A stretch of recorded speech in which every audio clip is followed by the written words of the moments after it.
Bonjour à toutes et à tous.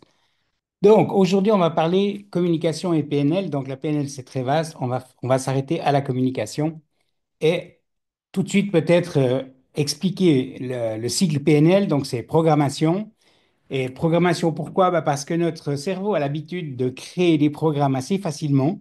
Certains qu'on veut, d'autres peut-être un peu moins et qu'ils vont être intégrés tout au long de notre existence et que ces programmes vont influencer notre manière de penser, de ressentir, d'agir dans les différentes situations que nous allons rencontrer. Un exemple, quelqu'un vous menace, ben, il y a des gens qui vont être terrorisés, qui bougeront plus, ce sera comme le lapin dans les phares d'une voiture.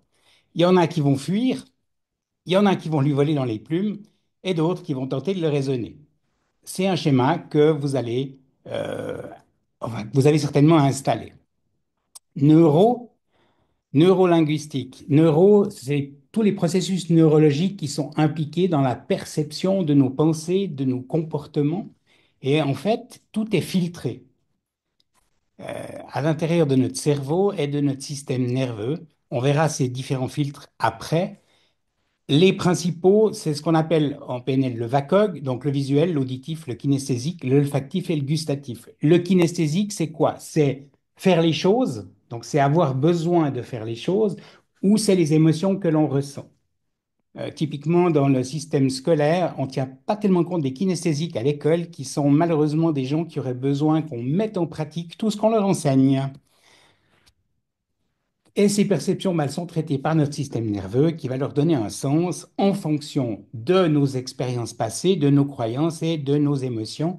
Et il va créer notre vérité, pas la vérité, mais la nôtre. Et linguistique, parce que notre langage va trahir énormément de choses. On structure nos pensées, on communique avec les autres selon notre propre réalité et avec certains éléments. Euh, le langage va aussi façonner notre perception du monde. On va le voir tout à l'heure en plus en détail. Les mots qu'on utilise ont de l'importance, bien sûr, on va voir qu'il y a d'autres choses qui ont de l'importance. Et la PNL étudie justement comment le langage va refléter nos schémas mentaux, comment arriver à détecter quelque chose dans la tête de notre interlocuteur. Alors, qu'on soit coach, conseiller, vendeur, etc., ça peut des fois être intéressant d'avoir une idée de ce que notre client est en train de penser en face de nous. Donc, c'est pas une science, mais c'est en fait des outils. C'est une approche qui étudie comment nos différents langages, on a un langage verbal, ce que je dis, les mots, paraverbal, comment je les dis, ces mots, et la vitesse, la tonalité, et non verbal, le comment je le vis, hein, la posture, les, tout ce qui va se passer. On va le détailler un petit peu après. Et tout ça influence nos pensées, nos comportements, nos relations. Notamment, vous avez beaucoup de gens qui vont vous dire quand vous avez une difficulté, prenez du recul. Ben, une manière de prendre du recul assez facile et rapide, c'est que nous avons créé quelque part avec nos habitudes une posture qui est liée à une émotion. Donc, quand vous vivez une émotion, si vous vous filmez, vous allez voir que vous prenez pratiquement toujours la même posture. Changez la posture, vous changez les émotions qui viennent. C'est aussi simple que ça. Pourquoi c'est puissant? Ben, ça améliore la qualité de vos échanges puisque vous pouvez aller un peu plus en profondeur. Ça facilite aussi ben, l'influence positive, on essaye. Comme je l'ai dit avant, ça vous aide à améliorer et à vous adapter à l'autre. Moi, je dis toujours, c'est le plus intelligent des deux qui s'adapte lorsque vous discutez. Ça renforce la crédibilité, ça permet de décrypter les émotions, les intentions de notre interlocuteur, parfois même avant qu'il lui s'en rende compte. Et on va avoir une certaine influence. Qui c'est qui a créé la PNL? Ben, c'est deux types. John Grinder, linguiste et docteur en psychologie, Richard Bandler, mathématicien et docteur en psychologie, qui en 73 ont commencé à développer la PNL. L'avantage, c'est que, alors, il faut savoir que ces gens ont développé notamment des outils de communication et qui ne se causent plus. Ça arrive assez souvent. Mais il y en a d'autres qui ont pris le relais. Il y a des gens comme Robert Dills qui développent de plus en plus des outils PNL pour les entreprises. Donc, et en fait, à la base, l'intérêt d'avoir développé la PNL, c'était modéliser l'excellence. Alors, modéliser l'excellence, c'est dire qu'est-ce que quelqu'un qui fait bien quelque chose fait mieux que les autres. Et une fois qu'on a trouvé ce qu'il fait de mieux que les autres, on peut aider d'autres personnes à implanter cette façon de faire pour les améliorer le plus rapidement possible. Donc, c'est un gain de temps euh, qui va permettre effectivement des résultats intéressants. Quelques définitions. Ben, Bandler il dit la PNL, c'est une attitude méthodologique dont découle un ensemble de techniques. C'est une certaine façon de comprendre les gens, une vision du monde. Grinder disait c'est l'analyse et la reproduction de l'excellence, modéliser l'excellence, de savoir-faire et la différence qui fait la différence. Donc, quand on trouve chez quelqu'un ce qui fait du mieux, ben, c'est justement cette différence. En résumé, ben, la PNL, c'est une attitude et une méthodologie qui ont donné naissance à une famille de techniques dans différents domaines. Nous allons voir que ce qui concerne la communication aujourd'hui. Et pour moi, c'est un outil de développement personnel, de changement de comportement, qui s'appuie ben, sur ce qui se passe entre les programmes qu'on a dans la tête, nos pensées et notre langage. Vous allez certainement être d'accord avec moi que nous avons des croyances. Certaines croyances sont aidantes, magnifiques. Certaines croyances sont plutôt limitantes et c'est parfois compliqué de s'en débarrasser. La PNL est un outil qui va faire ça, entre autres, puisqu'il va agir sur l'amélioration de la communication, bien sûr, le développement personnel, puisqu'on peut implanter de nouveaux comportements, on peut changer les croyances. La recherche de solutions. Vous avez, en tant que consommateur et consommatrice, vous avez une procédure d'achat. Les gens qui font des achats compulsifs ont une procédure. Il suffit de changer un élément dans cette procédure pour que ça change leur vie, quelque part. Et le développement de stratégies. Alors, il y a des outils comme le Walt Disney ou Léonard de Vinci qui sont des outils de créativité qui permettent d'avancer très vite dans un projet, par exemple. Et pour les thérapeutes, ben, traitement de certaines phobies, que ce soit les animaux, l'ascenseur, etc. Les dépressions, alors plus facile quand c'est pris au début, bien sûr. Certains troubles de la personnalité, et puis même certaines allergies, parce que il se trouve, alors les allergies alimentaires, pas forcément, quoique, mais une grande partie, par exemple, le rhume des foins, il y a pas mal de gens qui développent un rhume des foins parce qu'à un moment donné, ils ont eu une émotion. Cette émotion, elle a été maître, on va dire vraiment le boxon à l'intérieur du corps. Le système immunitaire cherche qui est responsable. Et le premier truc qu'il trouve qui n'a rien à faire là, il va développer des anticorps. Donc, si c'est du pollen, des poils de chat ou de la poussière. Et la deuxième fois que la personne va être en contact avec cet élément-là, eh ben, il va se mettre en route. Et en fait, le rhume des foins, c'est une maladie auto-immune. C'est votre propre système immunitaire qui vient créer des troubles. Et on peut changer ça. Donc, aujourd'hui, on va parler de l'amélioration de la communication. Et ça nous représente. Nous, on a des critères, on a des valeurs, on a des croyances. Et on va voir comment on va traiter tout ça. Donc, on a des processus internes, on a vu notre cerveau. Vous faites une fois une chose, ok, c'est nouveau. La deuxième fois, il dit, tiens, ça j'ai déjà fait. La troisième, il crée une habitude. Donc, il crée un processus interne, c'est nos pensées, c'est nos croyances. C'est notre manière de penser et de réagir. Il y a nos états internes. Vous savez que ces états internes peuvent changer assez rapidement, hein. Il y a des jours où tout va bien, tout d'un coup, paf, il change, ou on peut se lever du pied gauche et ça démarre mal. Mais ces états internes peuvent être changés assez facilement. C'est nos émotions, c'est nos sentiments. Et le troisième élément, c'est les comportements externes. C'est ce que les gens vont pouvoir observer de nous aussi, en fonction de ce qui s'est passé. Et ce qui est intéressant, c'est que on va pouvoir quelque part, c'est un état interne qui peut provoquer des pensées ou des croyances, ou une pensée, une croyance qui va provoquer un état interne ou un comportement externe ou une pensée.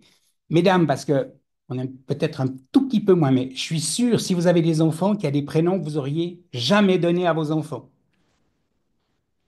Ça vient de quoi? Ben, ça vient d'une mauvaise expérience, certainement. Donc, on a mis un truc au fond de notre tête, et puis voilà, c'est comme ça, il est là. Et tant qu'on fait rien, il va rester tranquillement au fond de notre cerveau et réagir.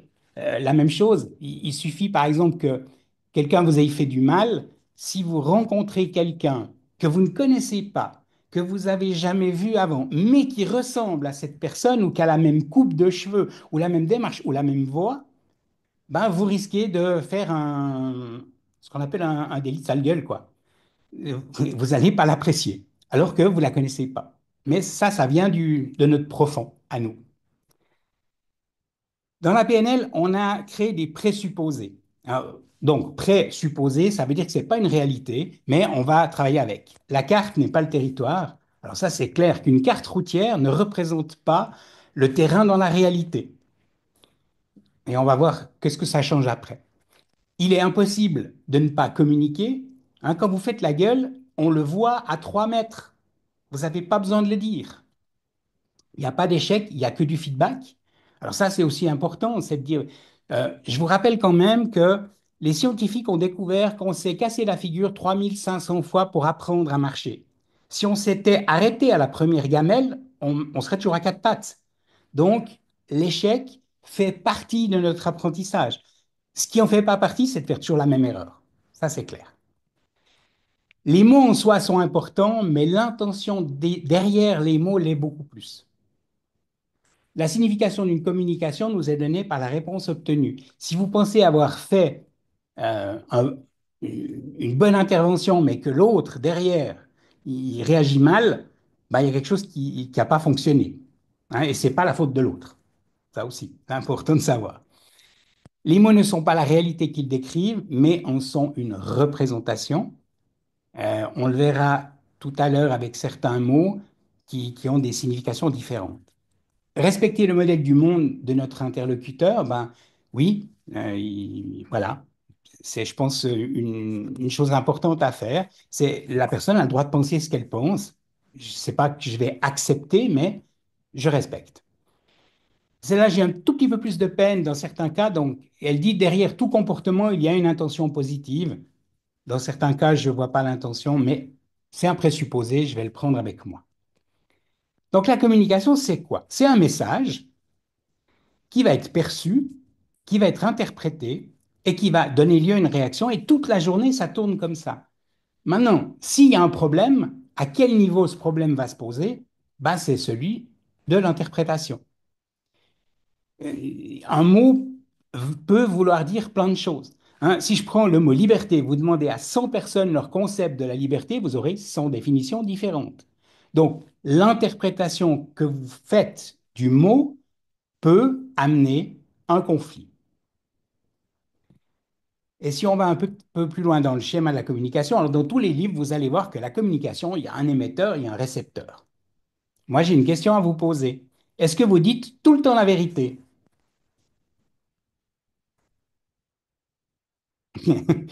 Bon, Giuseppe, il dit de temps en temps, hein. Puis, il y a ce qu'on appelle, quand on oublie de dire quelque chose, ça s'appelle un mensonge par omission, hein. Donc, quelque part, le schéma, il ne marche pas du tout comme ça. Ce qui va se passer, c'est ça. L'idée à émettre, ça, c'était la vérité. Cette idée, vous l'avez passée à travers des filtres. On va détailler un peu ces filtres après. Ensuite, il va y avoir l'encodage du message. Le message va être envoyé. À partir de là, trop tard, vous ne pouvez plus rien changer. Il y a décodage. Ça passe à travers des filtres qui sont différents des vôtres. Et il y a l'idée reçue. Vient se rajouter quelque chose qu'on appelle les bruits de la communication, qui va encore rendre le tout un peu plus flou. Et en théorie, dans le schéma de la communication, on devrait avoir un feedback. Je ne sais pas si vous avez vraiment trouvé une combine pour avoir du feedback avec vos clients, avec vos patients, avec les gens que vous avez en face de vous. À l'école, ils avaient un bon moyen, hein, c'est qu'est-ce que je viens de dire? Je savais, je restais, je savais pas, j'allais dire la porte. À l'armée, on a un système, c'est on répète mot pour mot tout ce qui est dit. Essayez avec vos clients, je suis pas sûr que ça va fonctionner très bien, mais alors en termes de feedback, ça marche bien. Si vous posez la question pour avoir un feedback, c'est est-ce que vous avez compris? La plupart du temps, la réponse c'est oui, parce qu'il n'y a personne qui a envie de passer pour un imbécile. Donc, ce n'est pas un vrai feedback. Donc, si je résume, l'idée à émettre, c'était 100% de ce que je voulais dire. Ça a passé à travers les filtres, il reste 80%. Il y a eu des codages de l'autre côté, il y a 60% qui ont été entendus. et l'idée reçue, c'est 40%. Quand, si vous avez des clients ou des patients et que monsieur, madame vous dit, ah, je vais en parler à l'autre, ben, les 40% deviennent les 100%, il reste 32% dans ce qui est dit, il reste 24% dans ce qui a été entendu et 16% dans ce qui a été compris. Peut-être qu'il faudrait changer de technique et pas laisser les autres faire votre job, hein. Ça, il y aurait une meilleure compréhension. Alors, nos fameux filtres et tout ce qui se passe. Donc, on a vu, il y a le visuel, l'auditif, le kinesthésique, donc faire ressentir. Les deux autres, l'olfactif et le gustatif.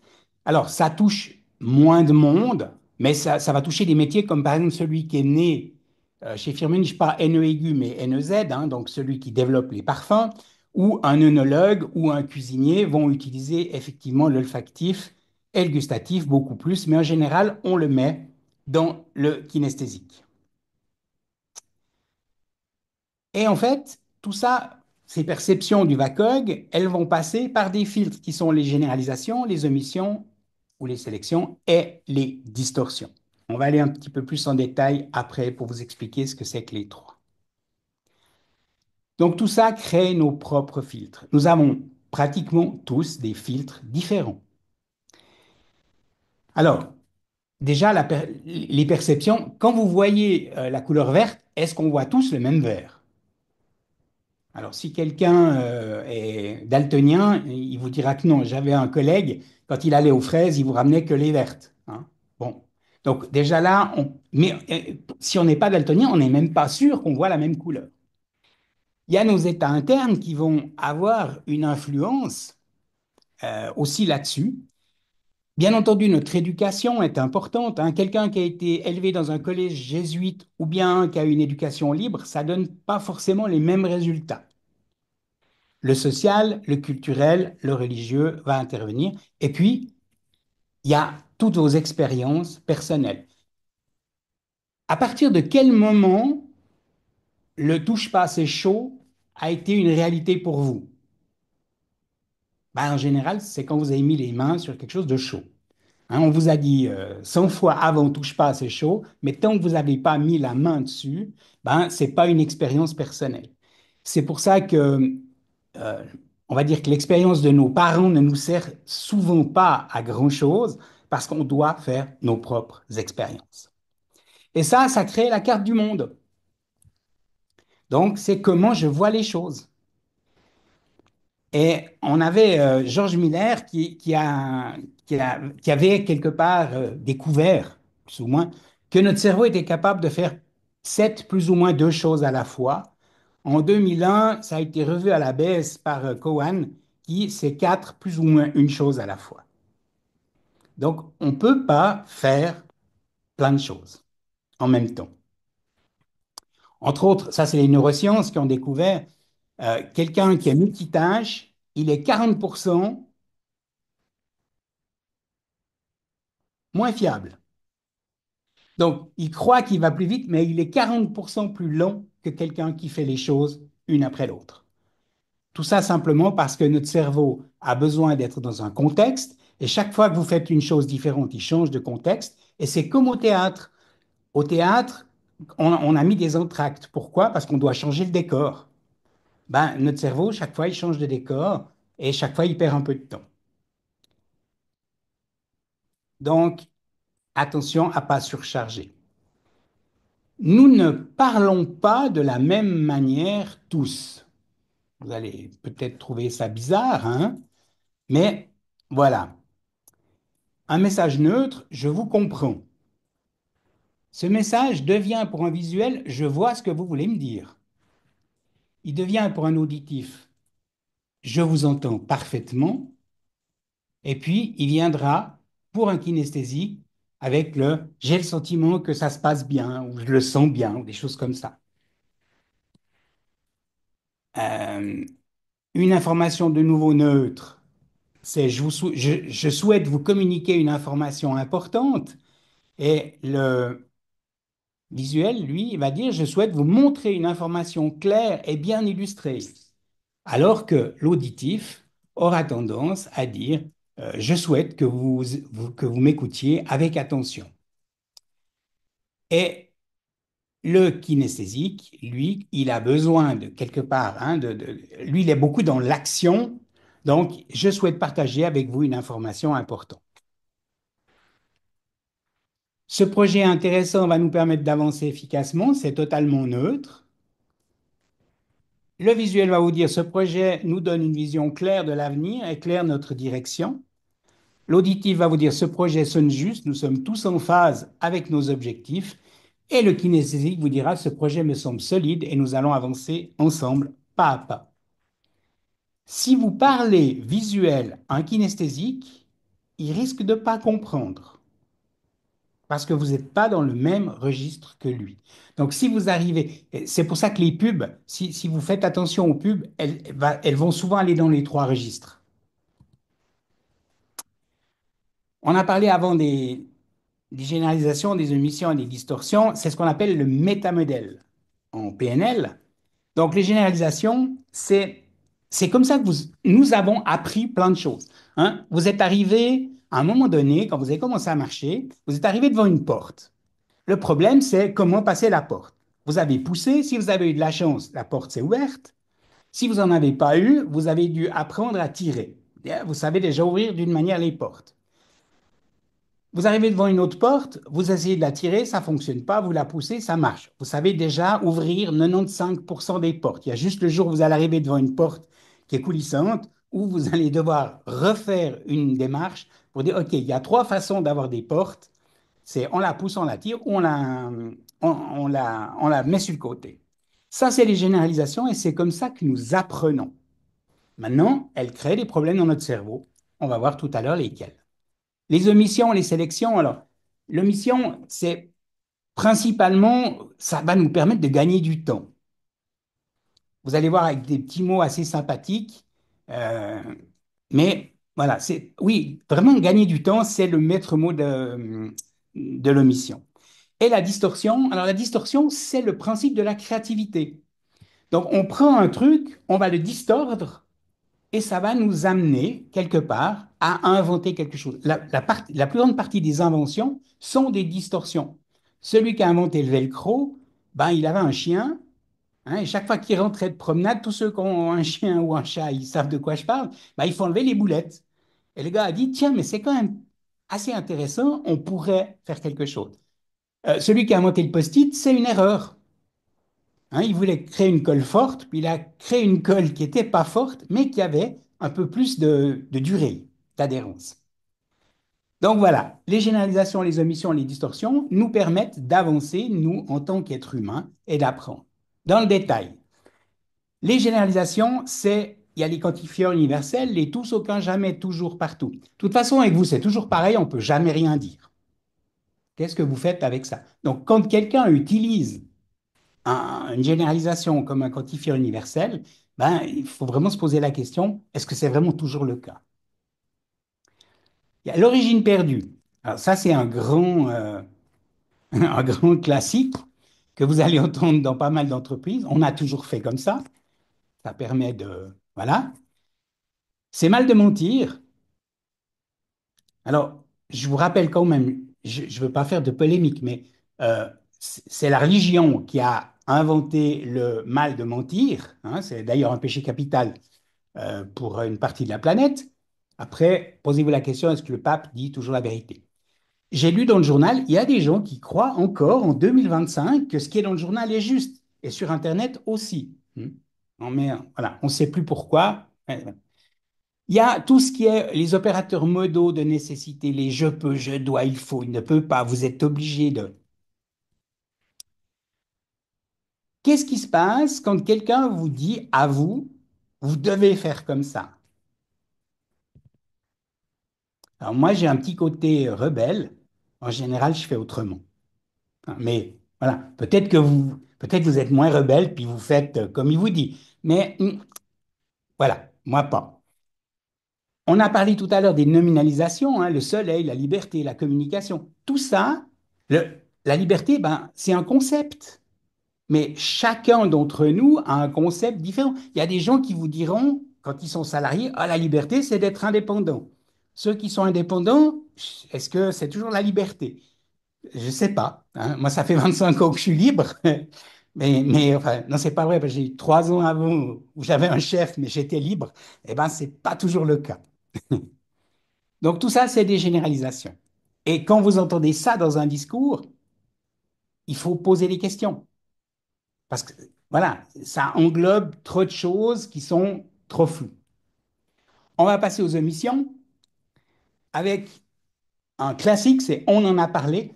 Imaginez, hein, je ne sais pas si vous êtes au travail maintenant pour suivre cette présentation, que vous avez réservé un petit salon, hein, et puis quand vous sortez du petit salon à la fin, il y a toute la direction qui est là, qui attend pour rentrer parce qu'il y a eu un truc qui s'est passé. Et puis il y a votre chef qui vous voit, et puis qui vous dit, ah, on a parlé de vous, de toi, il faut qu'on se voit la semaine prochaine. Comment vous allez dormir? À vous de répondre. Les comparaisons, c'est mieux pour toi.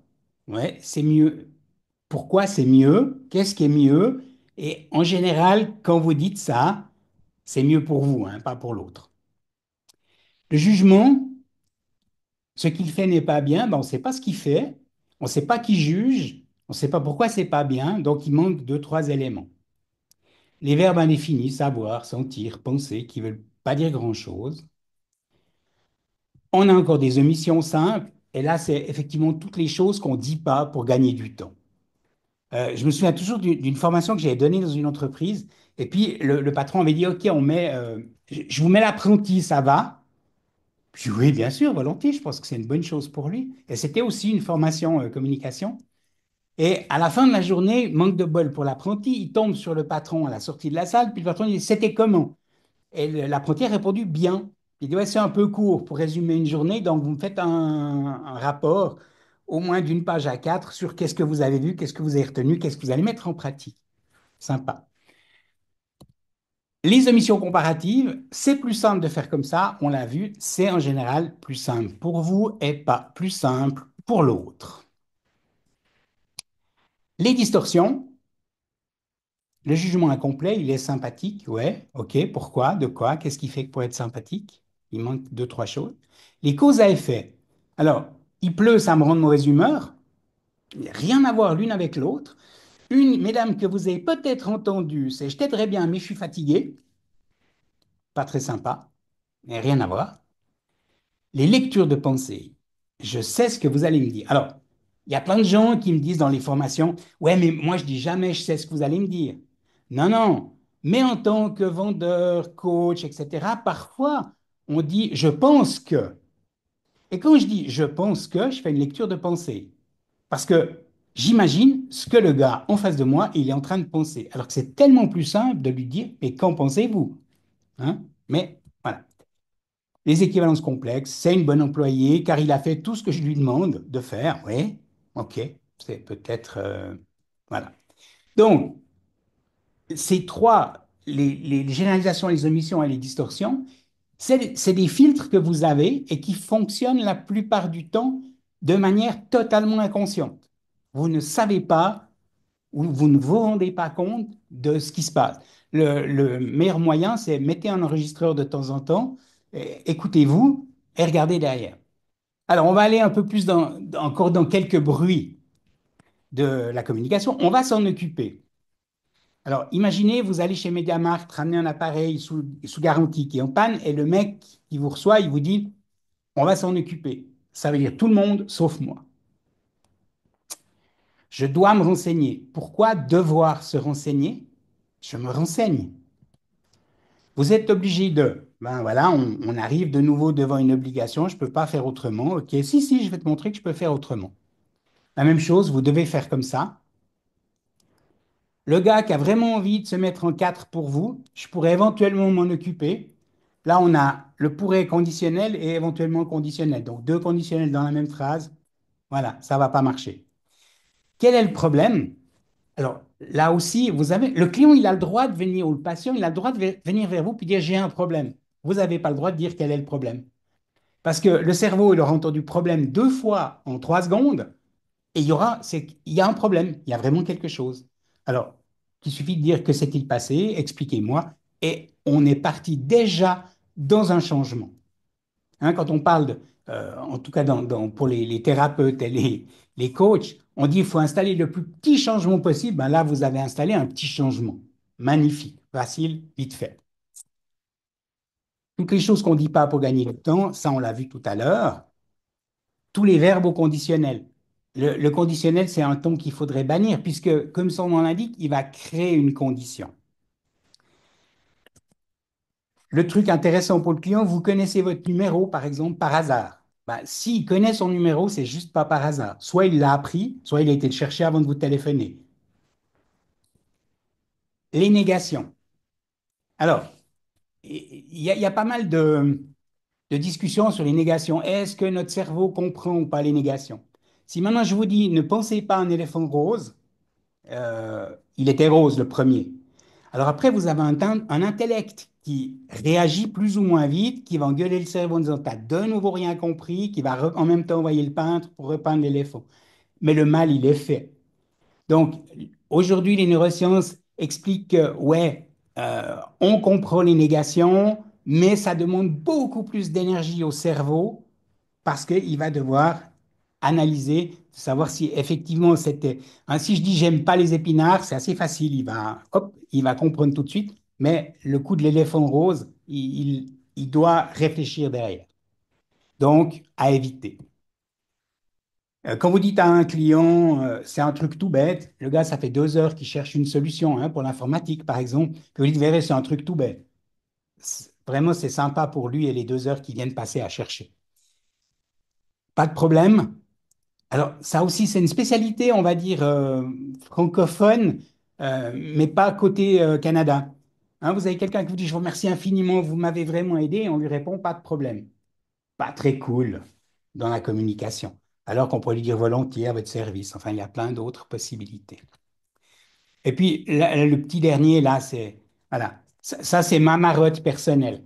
Arrêtez d'utiliser petit à toutes les sauces. Merci, mon petit client, de mettre une petite signature en bas, ce petit contrat. Et il vous faudra plein de petites minutes pour résoudre une petite question. Après, c'est vous qui savez. Et il y en avait encore un autre, c'est je vais me renseigner, mais c'est la même chose que je dois, pourquoi je vais. Voilà.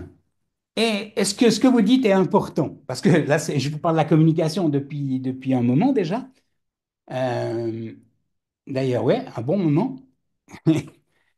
Alors, il y a un gars qui s'appelle Almer Berabian qui a fait cette étude, en fait, sur l'effet que je produis sur les autres. Et les mots ne produisent que 7% pardon, de l'effet. Donc, si les mots produisent pas grand-chose, qu'est-ce qui va produire de l'effet? Ben, la manière de dire les mots va en produire 38 et votre langage non verbal va en produire 55. Donc, quelque part, attention à tout ce que vous avez qui sort des mots, qui va être beaucoup plus important pour vous. Et il y a un proverbe qui dit ce que tu penses crie si fort que je n'entends plus ce que tu dis. Hein, quand vous demandez à quelqu'un, vous avez compris, puis il vous fait oui, oui, il y a quelque chose qui joue pas. Mais je déborde, je déborde. Les croyances, alors, étonnamment, une croyance, souvent, elle s'installe en la verbalisant. Quand vous vous dites je suis un abruti, je veux plus jamais ceci ou cela, ben, quelque part, une partie de votre cerveau va récupérer ça, va vous le bloquer. Il y a l'expérience personnelle, j'ai eu peur d'un chien une fois, j'ai peur de tous les chiens. L'influence sociale et culturelle, l'argent ne fait pas le bonheur, mais il y contribue. Mais si vous avez été élevé comme ça, l'autorité, les figures d'influence, le médecin qui vous dit, voilà, il vous faudra tant de temps pour récupérer, vous avez deux solutions. Vous le croyez et vous mettrez tant de temps, ou vous ne le croyez pas et vous mettrez peut-être beaucoup moins de temps. La répétition, je suis maladroit et c'est normal. Je suis très maladroit. Oui, oui, mais vous savez, ça m'arrive souvent, je suis un maladroit. Et pour finir, votre cerveau, il va le croire. L'émotion, effectivement, vous avez été trahi une fois, donc vous allez soit ne plus avoir confiance en vous, soit ne plus avoir confiance dans les autres, souvent. Et le pire, ben, c'est l'émotion qui s'est installée sans même que vous le sachiez consciemment. Donc on passe de c'est impossible à c'est possible. C'est vous qui décidez. Et puis, je vais finir là, les recadrages. Alors, le recadrage, c'est un outil excessivement puissant de communication. Vous avez le recadrage de contexte. Donc, dans un certain, on va garder le même contexte ou le recadrage de contenu. Alors, typiquement, par exemple, c'est pas bien de crier dans une église. Par contre, dans la rue, si vous voyez que quelqu'un qui a des écouteurs sur les oreilles va se faire shooter par le tram, ça peut être intéressant de crier. Donc, le même geste n'est pas le... Pour ceux et celles qui ont des enfants, vous êtes convoqués dans l'école et puis on vous dit, ouais, votre fils ou votre fille, il a tapé ses camarades. C'est bien, c'est pas bien. Bah, si c'est lui qui a cherché la bagarre, c'est pas terrible. Si c'était pour défendre son petit frère, sa petite sœur ou des petits, c'est pas si méchant que ça. Hein. Voilà. Donc, OK, je vais juste passer, je vous avais prévu des exercices, mais juste finir sur PNL et manipulation. Il y a des gens qui vont vous dire, la PNL, ça sert à manipuler. Alors, vous pouvez, bien sûr, mais quelque part, c'est l'éthique de celui qui l'utilise. Hein, votre couteau de cuisine, il peut servir à beurrer votre tartine, ou bien vous pouvez le planter dans le dos de quelqu'un. C'est pas la faute du couteau. L'outil il est pour rien, c'est votre éthique qui fait tout. Et puis, quand vous allez chez l'ostéo, il vous manipule, mais pour votre bien. Voilà. Est-ce que vous avez des questions? J'ai dépassé un petit peu.